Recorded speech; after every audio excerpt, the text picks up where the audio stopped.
Welcome, everyone. We are live, and it is Monday. It's a good day. Dark outside, but a good day nonetheless. The application process. It is amazing.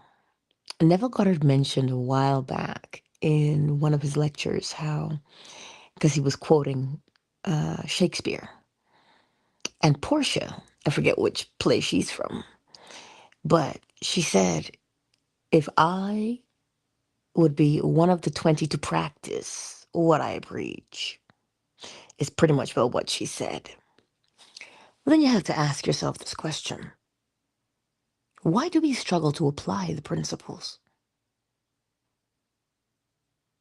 Why do people struggle to apply the principles? Well, because of old habits. That is why. You see, it is it is human to have these habits that we do the way we were programmed. But at some point, in order to change our lives, we're going to have to act. Now, we think that we act from a place of forcing things to happen. I wonder, the app is apping a little bit this morning, but we're all right. Um, we think sometimes that we have to force change, when in actuality, you don't force change to happen. Change is an effect, and every cause has its effect, and every effect has its cause. Neville Goddard described them as states of being. In other words, your mood, your mental attitude. So the mood or mental state or mental attitude that you are walking in, well, then that is the behavior you will have. So if you want to change your external, you have to change the internal first. Not through force, but by changing your mood, changing your mental state, your mental attitude. Why is that? Because the mental attitude has its own set of thoughts, it owns its own set of words, its own set of actions, its own set of experiences. If your mental attitude is one of, you could say, negative, nobody likes me, nobody wants to be around me, I don't have any friends, nobody cares about me.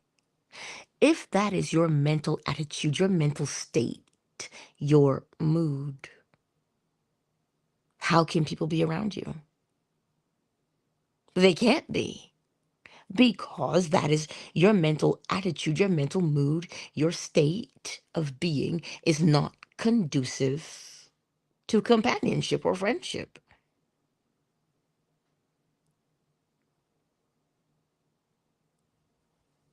Think about that for a moment.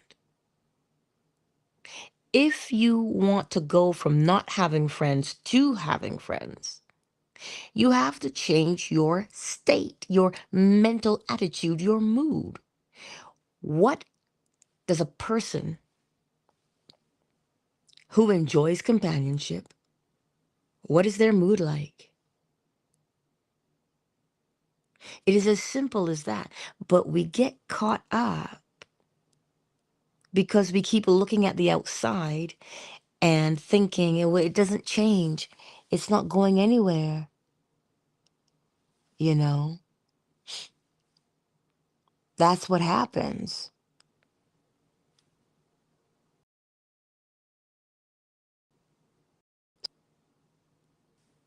right? What do we do?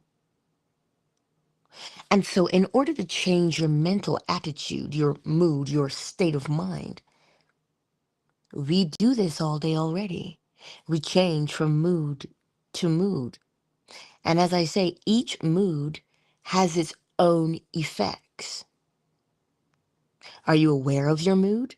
Which would mean you have to observe yourself. Observe yourself. What is that mood? What is that behavior that you're holding on to here? What is that behavior?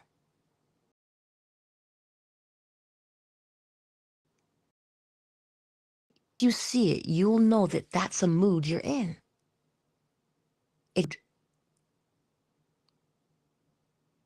Your mood is what dictates your thoughts, which dictates your words, and which dictates your actions. It is as simple as that. And the reason why we can hear a thing incessantly and not apply it is simply because of previous habits. And habits are not your enemy. Habits are not your enemy.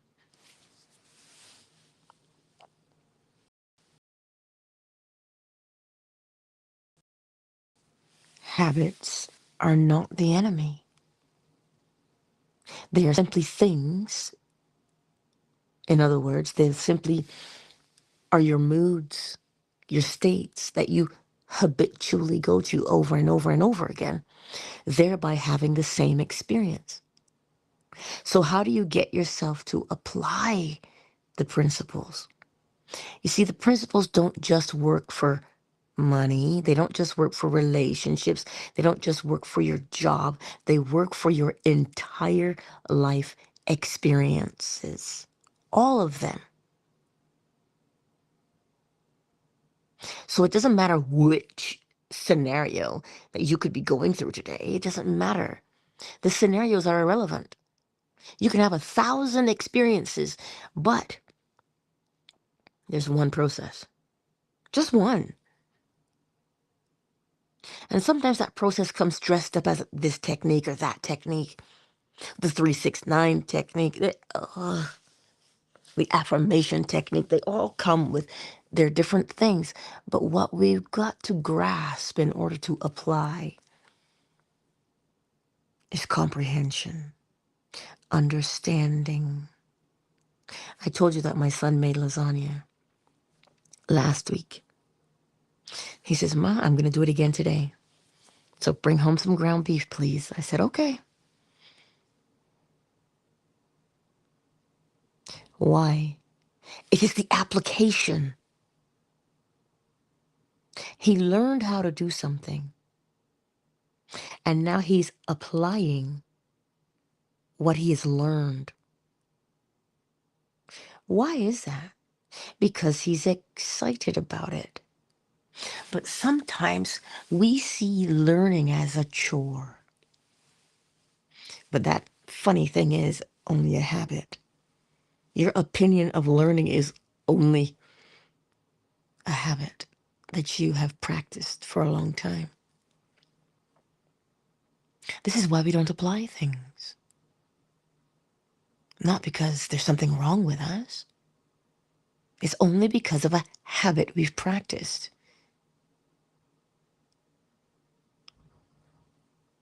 You see, sometimes we don't practice because we're afraid of, what if I fail?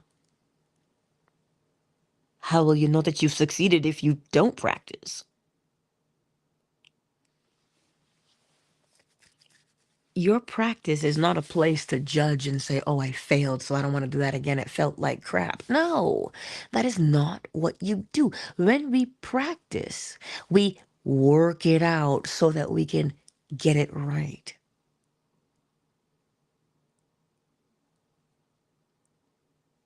You see, this is the thing. And it's interesting when you read about Nikola Tesla, where he practiced. When he built a piece of machinery, he built it in his imagination. in his imagination, he saw it in his mind's eye. He fired it up in his mind's eye. It crashed in his mind's eye. He built it again in his mind's eye. Over and over and over again, he did it in his mind's eye. It is free to do it in your mind's eye. So that when he finally worked all the bugs out and he flipped the switch in his mind, that piece of machinery fired up and ran beautifully. So that now he had a blueprint to build from. That is the application process. Neville Goddard made it simple. He put those 7 principles into 3 steps that would make it easy for people to practice. Because he's telling you it does not matter what you've gone through, not because he's insensitive and he doesn't care what you've gone through. He's saying when you look at what you've gone through in your imagination, when you remember those things, that's where you stay. And you keep saying, I want to change. And he's telling you, change your mood. Change your mental attitude. This is all he's saying to you. Change your mental attitude. If you change your mental attitude, or I should say, once you've changed your mental attitude, your external world changes. But he says to you, persist. What does that mean? It means the present mood that you have changed to. Keep going to that. Keep going to that mental mood.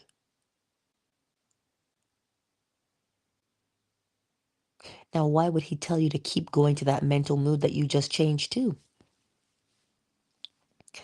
Persistence is cumulative. So if you comprehend how a habit is formed, you will understand why he's telling you to persist in your new mental attitude, in spite of what you see on the outside. You use what you see on the outside, your experience, as the barometer. Neville Goddard says, you deny the senses. And when people hear that, they think they have to pretend that this thing isn't happening to them. Oh, I can't see it. I'm not having a bad day. I don't see that. Listen, that's the fastest way to drive yourself insane. That's not what he's saying to you. He's not telling you to ignore the exterior. It's not what he's saying. He's saying that exterior that you can see is there because of your present interior. So if you go to the inside, which is your mental mood, your mental attitude, he's not talking about positive thinking. He's not talking about affirmations. He's talking about your mood. For example, if I ask you what you want for supper and I suggest something to you and you say, oh, I'm just not in the mood for that.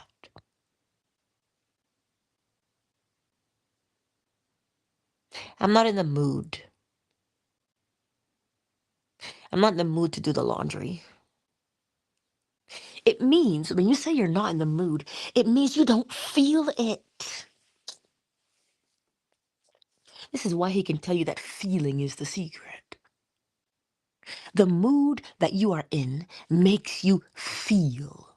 That is the effect of the mood. It makes you feel what that mood is so that you can, when you feel it, you can say, oh, I am in that mood. Think Barry White. Think Marvin Gaye. Shoot, if you're from the Caribbean, think Shabaranks. Right? All of those are a mood, are they not? Think about that. We put ourselves into moods every single moment of the day. Here's the thing with a mood, though, and this is why it's important. The mood cannot be sustained indefinitely. If you read of a Viagra package, what does it tell you?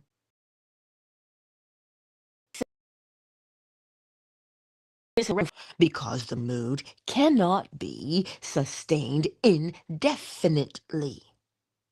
Because everything changes, everything moves. But what can be done is to persist in that mood,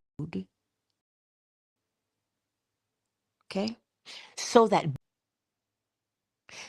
you just go to that mood naturally. Not that you sustain the mood, no, but you persistently go there. Remember what a habit is. It is something that you do the same way every time. And then it just becomes autopilot for you, and you're just like, oh, how did I get into this mood again? Why am I always ... Because you persist. Here's a question for you, Mr. Anderson. Agent Smith goes, why, Mr. Anderson? Why? Why do you persist? Mr. Anderson says, because I choose to. Persistence is a choice. You have to choose that mood deliberately.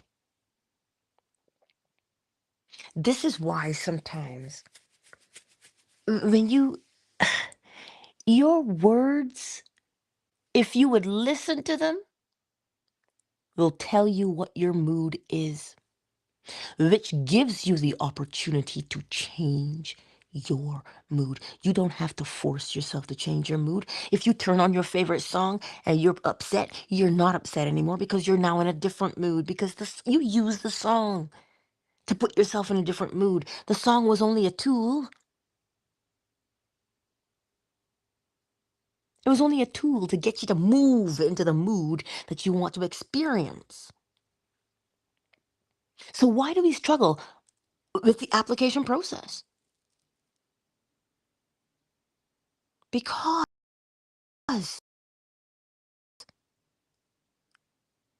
we don't see.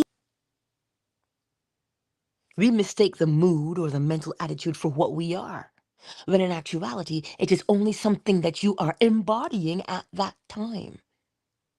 It is not who you are. Your mood is not who you are. Your mood is just a pair of shoes you put on.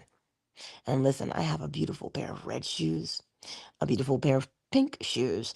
I don't think I've got yellow shoes though. But depending on what color I choose, my mood changes. Oh, yes, it does. My mood changes. When I put those shoes on, the way I walk changes. The way I talk changes. Everything changes just because of the mood I put myself into when I put those shoes on. So do I have to put the shoes on to get into the mood? No. I don't have to put the shoes on to get into the mood. This is why you have an imagination. You can imagine yourself wearing the shoes and that mood, because how do you know you're in the mood?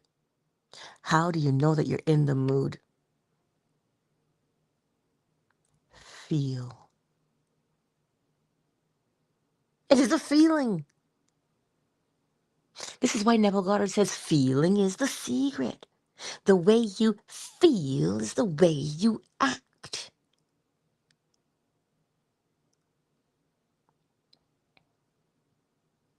And we don't catch ourselves.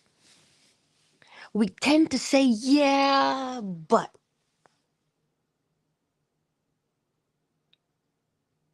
So somebody has hurt you. And what do? We reminisce about that hurt. We want the justice for that hurt. Oh, some people are spiteful, yeah? Meaning if they hurt, everybody has to hurt. Oh, boy. But what we don't see is that is a mood. That feeling there is a mood. And because we habitually, persistently go to that place of hurt all the time, it becomes your habitual place, meaning you're walking in a state of hurt all day, every day. Well, most of the day. And then we are surprised. Oh my God, why did that happen to me?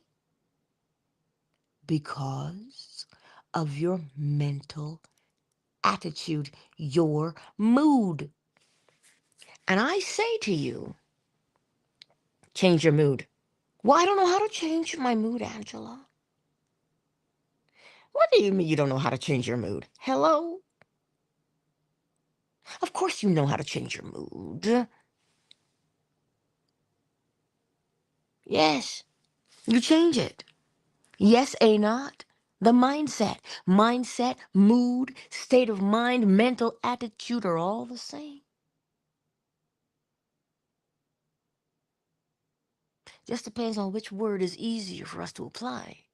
So mindset, so change where the mind is set. Yes? Oh, I love you, a not. Thank you for that. So to apply this now, for instance, this is a big thing with people. Lots of people want relationships.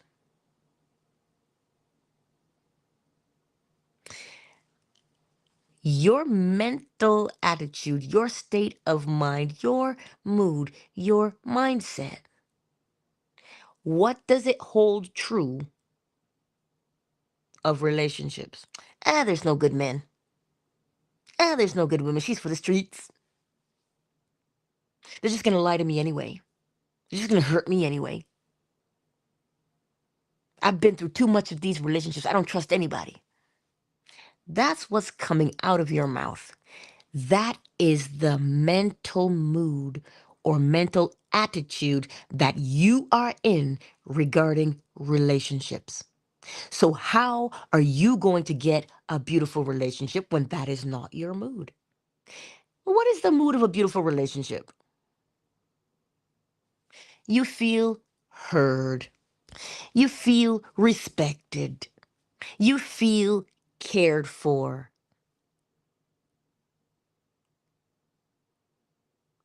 Now, how would you behave if you felt cared for? If you were in a relationship where you felt cared for, what would your behavior be?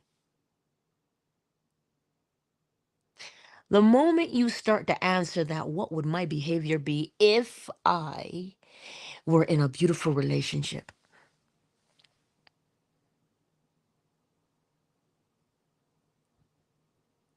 That's a question you have to answer. There's a reason for that. There's a reason you ask that question.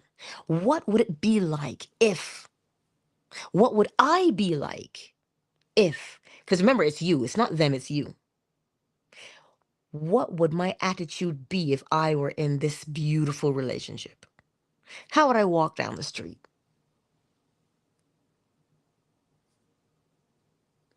And you begin to see yourself walking down the street in that mental attitude.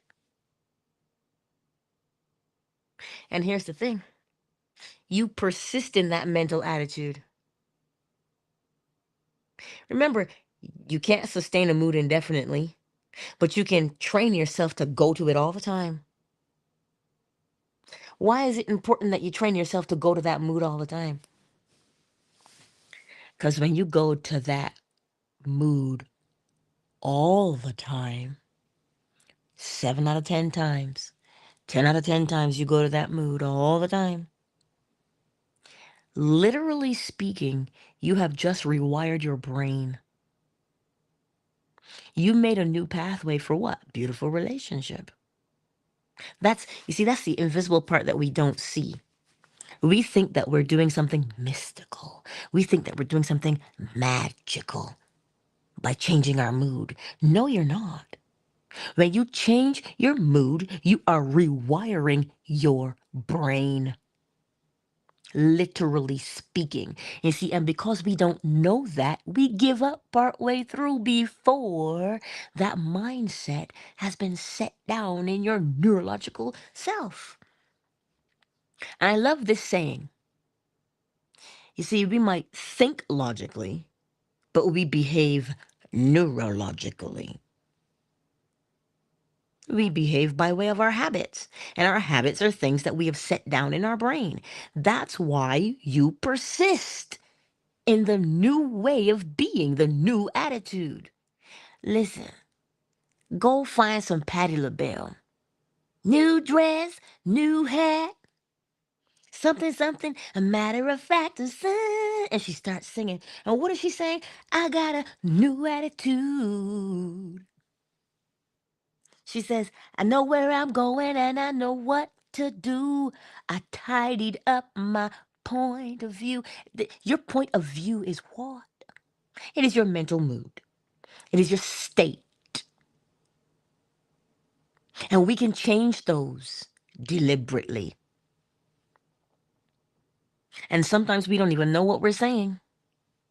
And I keep showing you what the breadcrumbs are to catch your mood that you're in so that you can change it. Every time you catch yourself saying, oh my God, why is this happening to me? Why do I keep doing the same thing all the time? Because that is the mood that you have persistently gone to, and it is now your habit. So every time, that's where you go.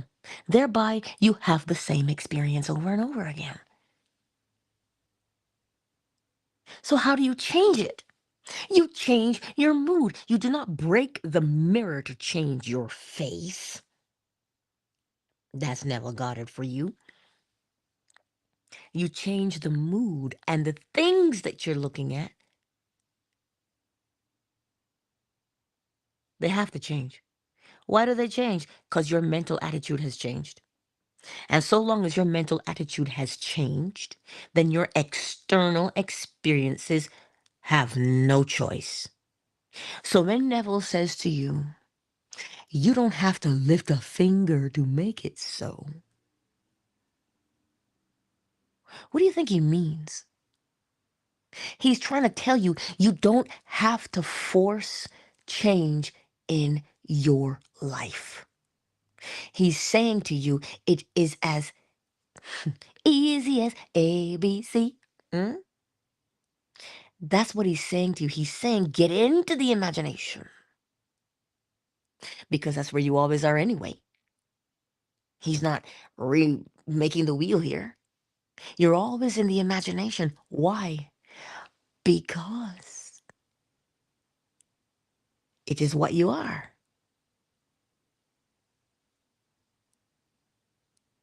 You're the one who molds and shapes. You are. You're the one who molds and shape your experiences. How do you mold and shape your experiences?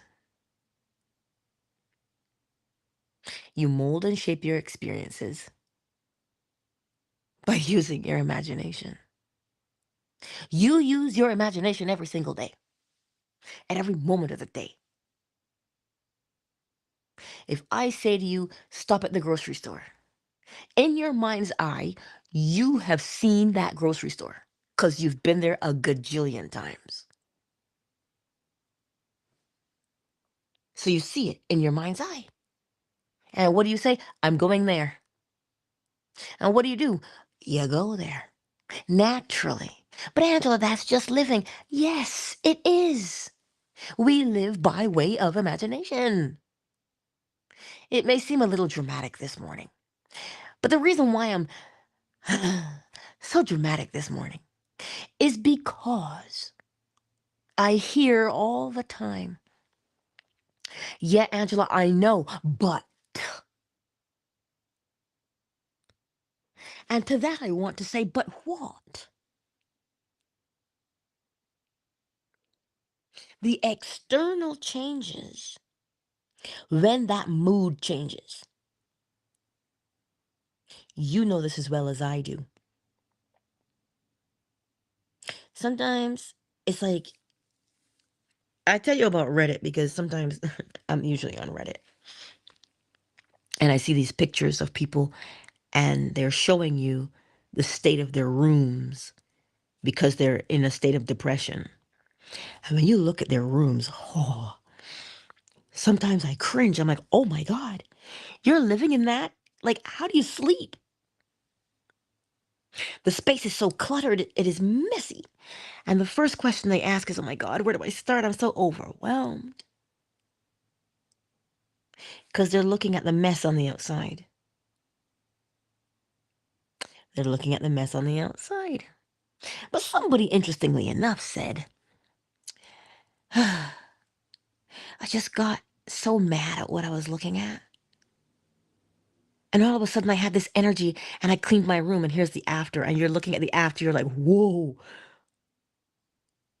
It's like a whole new space. What did they say that was so important? They said, I got mad at what I was looking at.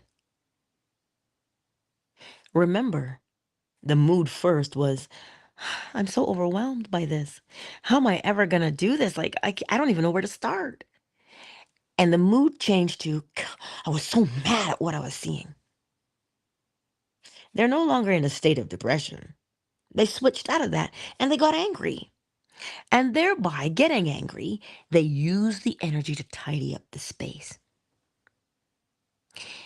They didn't have to figure out and sit in the corner and write out what they wanted to do. They changed their mood, and because that mood changed, the only way they could act was according to the mood that they were in. But we keep looking for the answers when it is right there. We act according to feeling. And the feeling is attributed every single time to your mood, your state of mind, your mindset, your mental attitude, day in and day out. So, whatever your situation is today, whatever your situation is today, recognize that you are in that situation because you went there over and over and over and over again. It is a habit. Now, what is the mood of that habit? What's the mood of it? How does it make you feel? You see how it makes you feel? Pay attention. You see how it makes you feel, that mood? And you listen, you are the king and queen of persistence. Nobody has to tell you to persist. You already do. How do you think you got into this thing that you're in? You persistently did it. So now, you see, I speak in general terms because you are specific. You know your specific situation. I don't know your situation. I don't know what you're dealing with in life. But what I do know is this: it is your mood that has you where you are. Listen, you could love me or hate me. It does not change the fact that it is the present mood that dictates your actions. When Neville Goddard says, you are the operant power, you are the operant power. It means you are choosing this mood, whether deliberately or unwittingly, but you are choosing it. You see, and we get so busy and caught up in the, well, I would never do that to myself.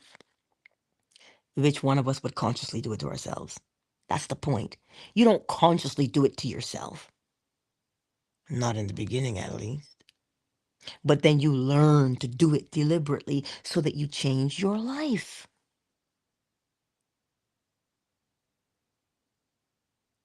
This is the point.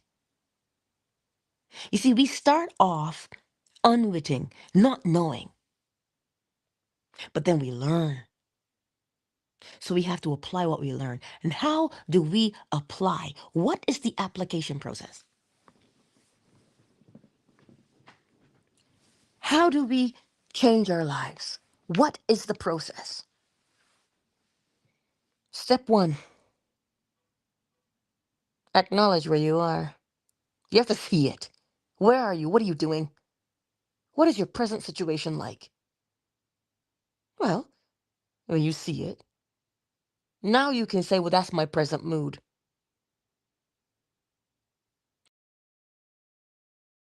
Step two is, what's the mood you want? So never puts it this way. Experience what you would be doing in reality if you were the man or the woman you wanted to be. Let me say it again so that when you hear it, you will know what to do. Experience in imagination what you would be doing in reality if you were the man or the woman you wanted to be. Do you understand what that statement means? Experience in imagination what you would be doing in reality. So, if you changed your life, what would you be doing that showed you that you changed? Because if you keep looking at the same thing and doing the same thing, but then you haven't changed, but there'd be something that you would be doing that would say to you, oh my God, I changed. I changed my life. There would be something that you would be doing.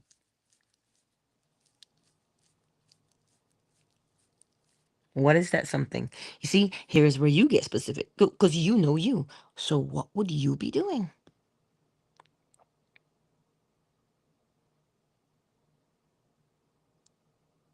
What would you be doing? How would you be getting out of bed? How would you be walking down the street? What would you be doing if you were the person you wanted to be? If you were living your ideal life, what is one? I didn't ask you for 3, 6, 12. I asked you for one thing that you would be doing. There's a reason for that. Because that one thing keeps you singularly focused. Instead of pulling you into this direction, that direction. No, just one thing that you'd be doing. It's like when you go through the menu, huh? You go through the menu, and there are many things that whet your appetite. And you say, ooh, that would taste good. Oh, no, wait, no, that would taste good. Oh, no, wait. Oh, that would taste good. But then the one that feels the best. You close the menu and she comes back and you say, have you decided what you want to order? You say, yes. And you tell her. Because that's the one thing you said.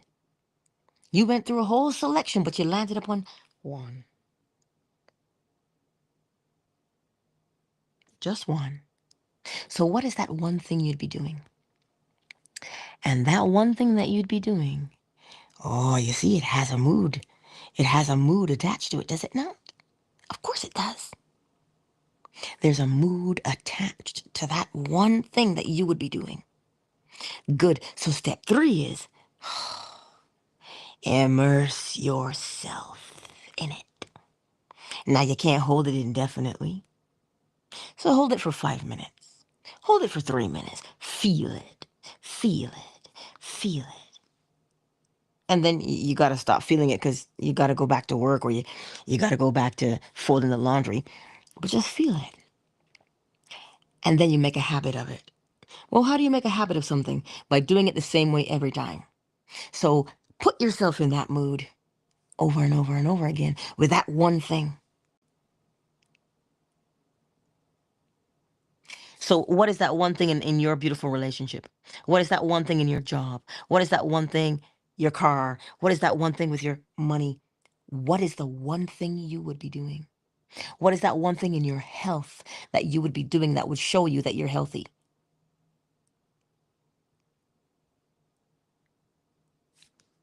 Would you be talking to someone? Would you call somebody? Girl, you would never guess what happened. Girl, you better sit down for this one. Dude, man, look, bro, let me tell you.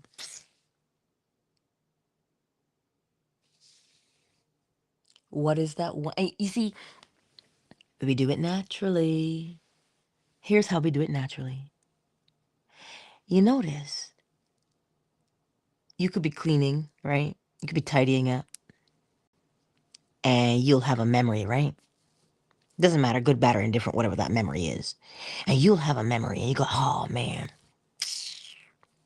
drive me nuts.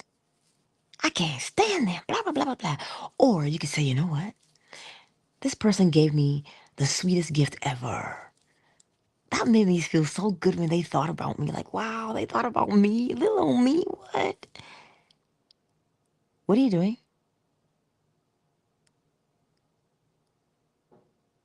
You are experiencing in imagination what you would be doing in reality. You see, we are always doing it. But the one that makes you feel the most intense is the one you feel the most all the time.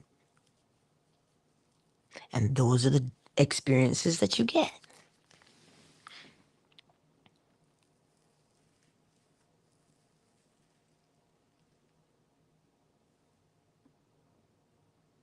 I trust that this makes a little bit more sense to you for the application process.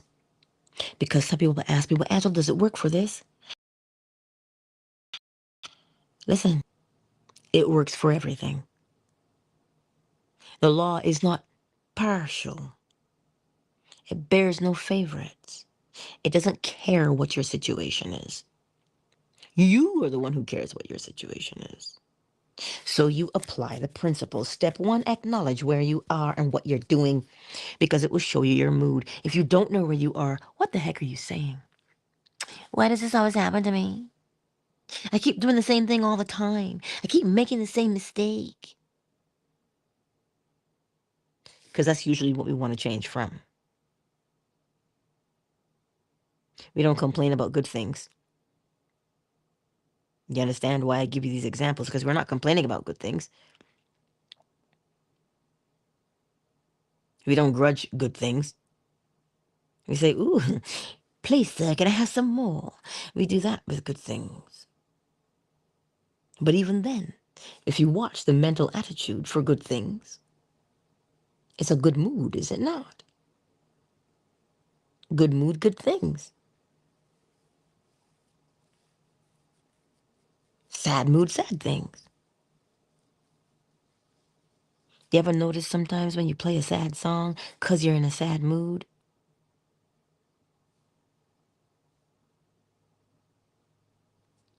So step one, what's coming out of your mouth? Because that's going to tell you your mood. Step two now, determine what your new mood is going to be. What's your new mood? What's your new mental attitude? What's your new mindset going to be? You choose it. And how do you choose it? The way it makes you feel. Because the way it makes you feel, you're going to do something with that feeling. You're going to feel a particular way. You're going to walk a particular way, talk a particular way, behave in a particular way. So you choose that one that you love the most, that mood. And because the mood cannot be sustained indefinitely, you keep going back to that mood over and over and over again until it becomes second nature to you.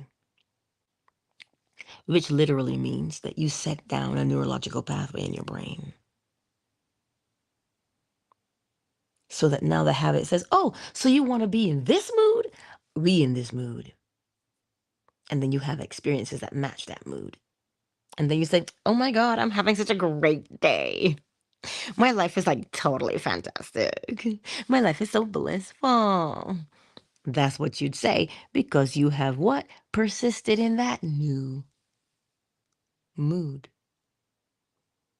So if you're going to persist in that new mood, because let me tell you something that you don't say when you're in that other mood. You don't say, yeah, but you don't say that. But when you want to change to this new mood, this new mental attitude, first thing we say is, yeah, I know that, but.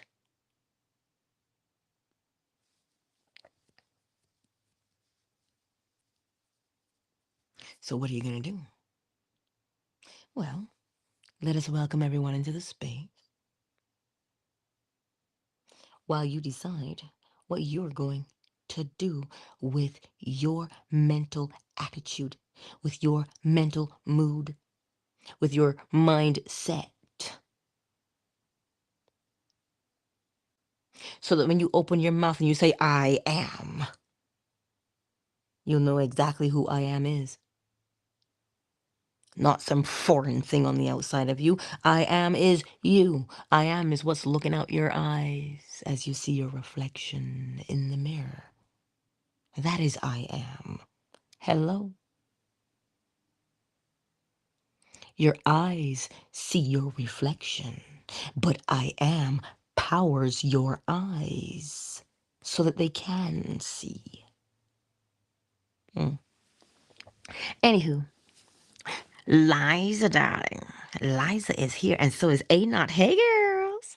I haven't seen y'all in a very long time. Well, Liza, I saw you on Friday, but A Not, I have not seen you in a while. It's good to see you. It is. Twitter. Twitter's for the replay gang.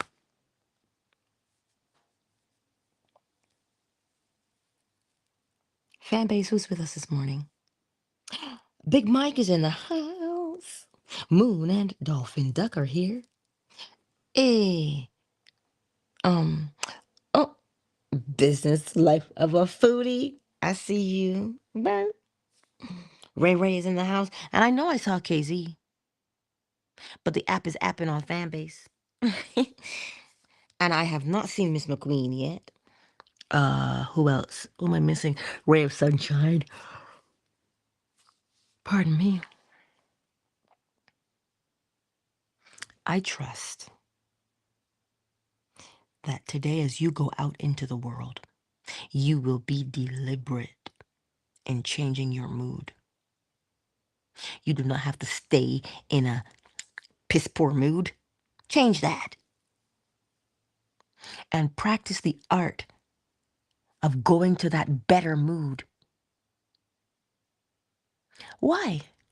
Because that's it is the pathway. You're walking across that field. You don't go down the high grass.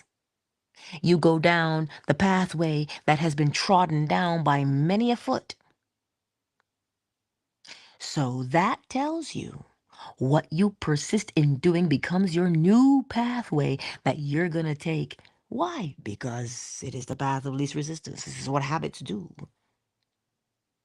So you want to make a habit out of your mood, your mental attitude. Then that becomes your lifestyle. That mental mood and the way it expresses itself in the world is now your lifestyle. So you can have a blissful life, a beautiful, loving relationship, more money in the bank, health, sound mind, peace of mind, confidence. All of those stem from a mental attitude. So practice the mental attitude until it becomes natural, meaning the back of your hand. That's what we do. That's how we do the application process.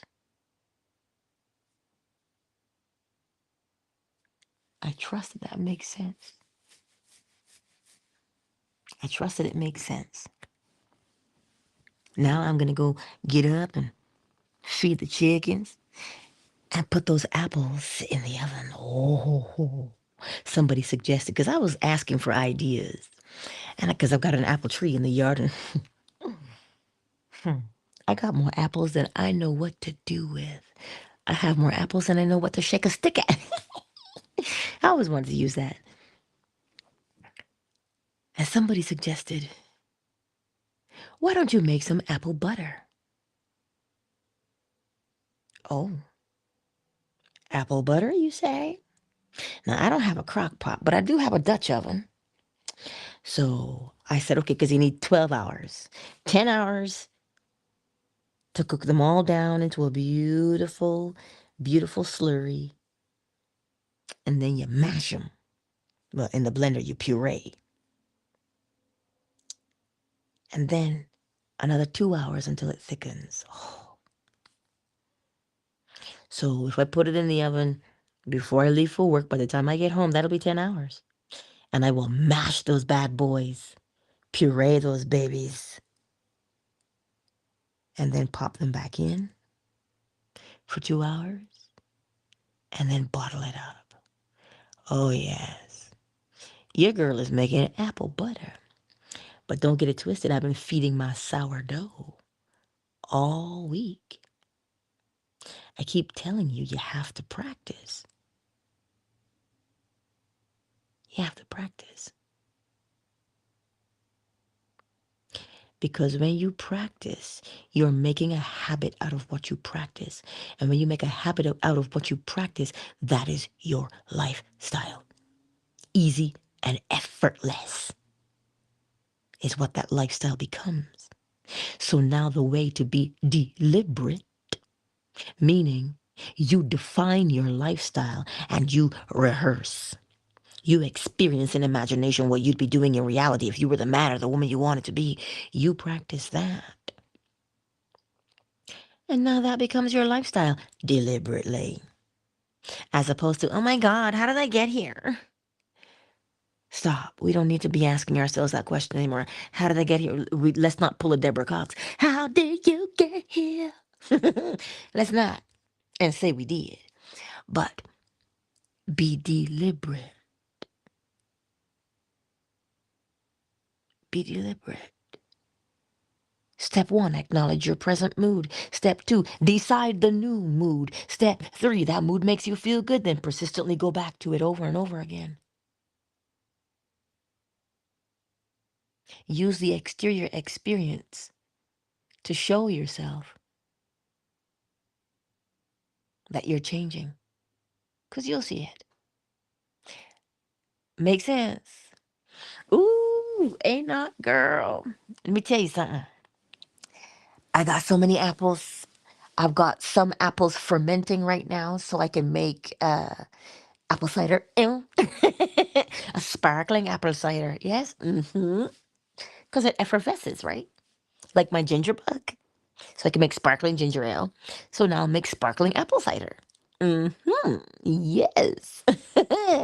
You could also make a vinegar too. Apple cider vinegar, right? Oh my, there's so much you can do with apples. Get some phyllo pastry and you can make these little open-faced apple tarts, these mini apple pies. Ooh, apple, apple, apple, and more apple. I'll be appled out. I'll be appled out, y'all. But nonetheless, you cut some up and you freeze them because then that'll be the base for your fruit roll-ups. There's plenty that one can do. You just have to what? Imagine. Can you imagine?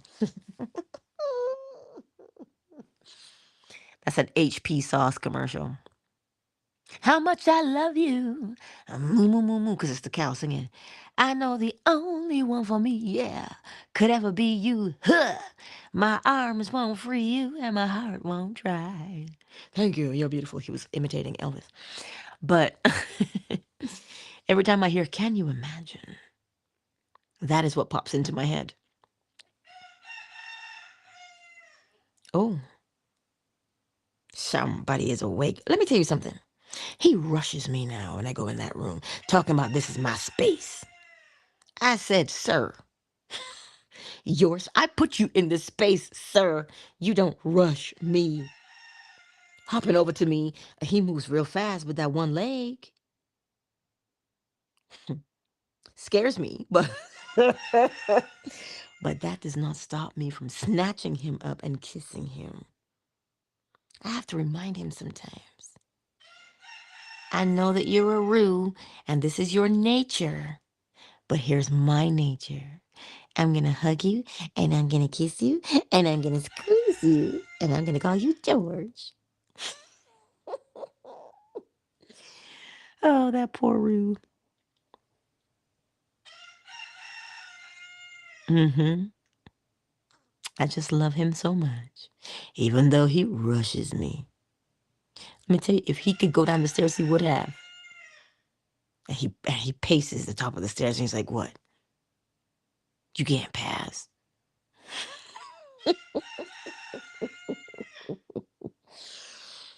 But I wait patiently until he turns his back because he's got to hop to reposition. And then I grab him the way I always do. So he sits on my arm. His belly is on my arm. And he looks at me. And I say, "What?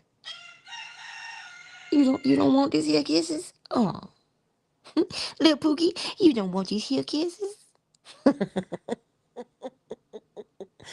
And then I kiss him on his crown.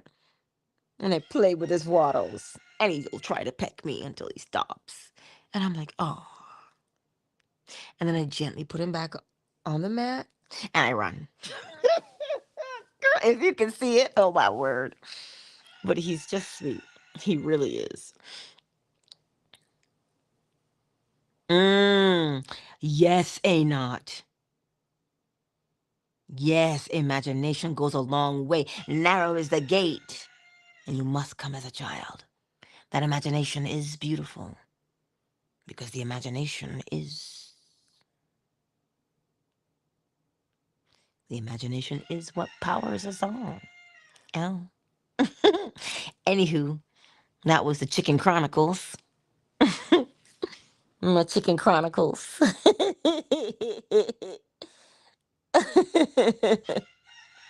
Right? You gotta use your imagination. So I'll figure more things out to make with these apples. Yeah, I brought the strawberry bush inside because it's a potted one. And so we should be getting more strawberries because it's got more flowers and strawberries. So, yes. Anywho, I love you. And you know I look forward to seeing you again right here on YouTube, Facebook, Twitter, Fanbase. Oh, yes. It is 6 o'clock for me. I gotta go get ready, get these guys fed and watered. And maybe she left me an egg today. I don't know. But she's got the cutest little eggs, lady. Biscuit's going home this week. I'm not ready yet, though. I'm not ready. My little biscuit. Mm. Still can't catch him, though. But yeah, he's going home this week. So he can acclimate to the outside. Right? But anyhow,